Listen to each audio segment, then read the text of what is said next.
This is Nyarlathotep, written by H.P. Lovecraft. Nyarlathotep, the crawling chaos. I am the last, I will tell, the audit void. I do not recall distinctly when it began, but it was months ago. The general tension was horrible. To a season of political and social upheaval was added a strange and brooding apprehension of hidden physical danger, a danger widespread and all-embracing, such a danger that may be imagined only in the most horrible phantoms of the night. I recall that people were about with pale and worried faces and whispered warnings and prophecies which none dared consciously repeat or acknowledge to himself that he had heard. A sense of monstrous guilt was held upon the land, and out of the abysses between the stars swept chill currents that made men shiver in dark and lonely places. There was a demonic alteration in the sequence of seasons. The autumn heat lingered fearsomely, and everyone felt that the world and perhaps the universe had passed from the control of known gods or forces to that of gods and forces which were unknown. And it was then that Nyarlathotep came out of Egypt. Who was he? None could tell, but he was of the old native blood and looked like a pharaoh. The felons kneeled when they saw him, yet could not say why. He said he had risen up out of the darkness of 27 centuries, and that he had heard messages from places not of this planet. Into the lands of civilization went Nyarlathotep, swarthy, slender, and sinister, always buying strange instruments of glass and metal and combining them into instruments yet stranger. He spoke much of sciences, of electricity and psychology, and gave exhibitions of power which sent his spectators away speechless, yet which swelled his fame to exceeding magnitude. Men advised one another to see Nyarlathotep and shuddered, and where Nyarlathotep went, rest vanished, for the small hours were rent with screams of nightmare. Never before had screams of nightmare been such a public problem. Now the wise men almost wished they could forbid sleep in the small hours, that the shrieking of cities might less horribly disturb the pale, pitying moon as it glittered on green waters gliding under bridges, and old stepless crumbled under the sickly sky. I remember when Nyarlathotep came to my city, the great, the old, the terrible city of unnumbered crimes. My friends had told me of him, and of the impending fascination and allurement of his revelations, and I burned with an eagerness to explore his uttermost mysteries. My friends said they were horrible and impressive beyond the most feverish imaginations. And what was thrown on the screen in the darkened room prophesied things that none but Nyarlathotep dared prophesy, and in the sputter of his sparks there was taken from men that which had never been taken before. I heard it hinted abroad that those who knew Nyarlathotep looked on sights which others saw not. It was in the hot autumn that I went through the night with the restless crowd to see Nyarlathotep. Through the sweltering night and up the endless stairs into the choking room. And shadowed on the screen, I saw hooded forms amongst ruins and yellow evil faces peering from behind monuments.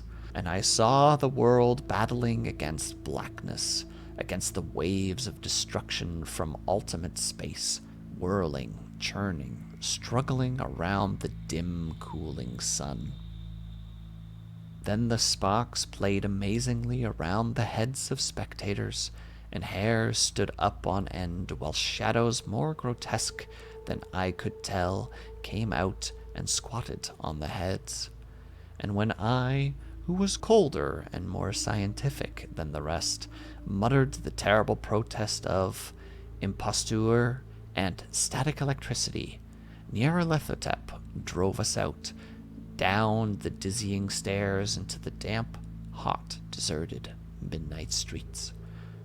I screamed aloud that I was not afraid, that I could never be afraid, and others screamed with me in solace. We swore to one another that the city was exactly the same and still alive, and when electric lights began to fade, we cursed the company over and over, and laughed at the queer faces we made.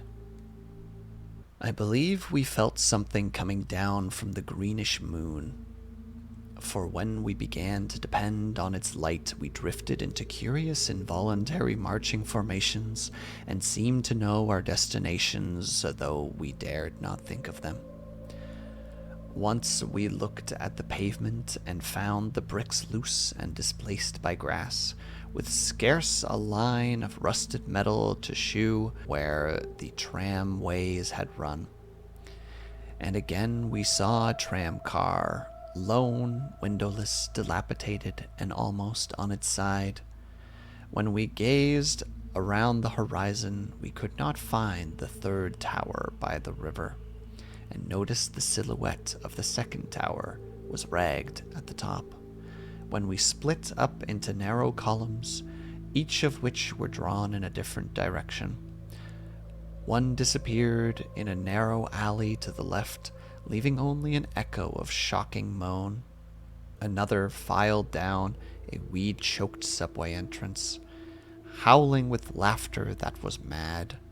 My own column was sucked towards the open country, and presently I found a chill which was not of the hot autumn.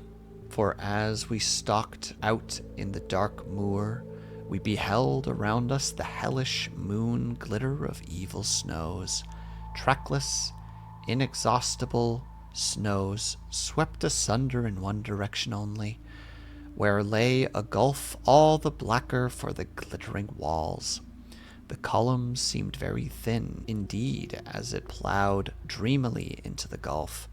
I lingered behind, for the dark rift in the green-litten snow was frightful, and I thought I heard the reverberations of a disquieting wail as my companions vanished.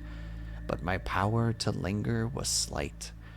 As if beckoned by those who had gone before, I half floated between the titanic snowdrifts, quivering and afraid, into the sightless void of the unimaginable.